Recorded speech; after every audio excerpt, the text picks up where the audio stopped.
বলিউডের কিংবদন্তি অভিনেতা অমিতাভ বচ্চন বয়সের ভারকেও যেন হার মানিয়েছেন নিজের কর্মব্যস্ততায়।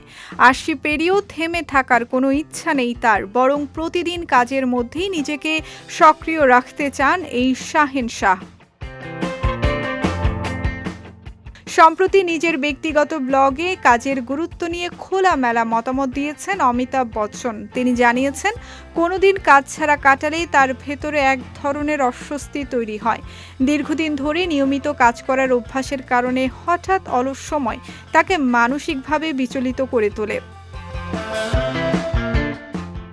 অমিতাভ লিখেছেন, নির্দিষ্ট সময়সূচি ভেঙে গেলে দিনটি তার কাছে অদ্ভুত ও অনিশ্চিত মনে হয়। এমনকি কোনো কাজ না থাকলে মনের মধ্যে উদ্বেগ তৈরি হয়, যা শরীর ও মনের জন্য ক্ষতিকর বলে মনে করেন তিনি।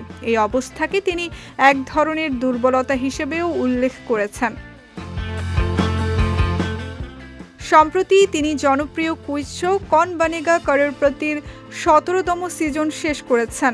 শেষ পর্বে দর্শকদের উদ্দেশ্যে আবেগঘন বক্তব্য রাখতে গিয়ে তিনি জানান, জীবনের দীর্ঘ সময় তিনি এই অনুষ্ঠানের সঙ্গে যুক্ত ছিলেন, তাই শোটি তার জীবনের একটি গুরুত্বপূর্ণ অধ্যায় হয়ে উঠেছে।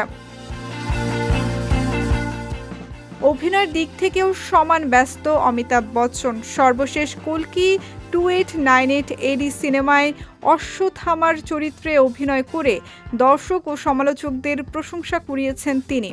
বর্তমানে এই ছবির সিকুয়েলের কাজ নিয়েও ব্যস্ত সময় পার করছেন এই বর্ষীয়ান অভিনেতা।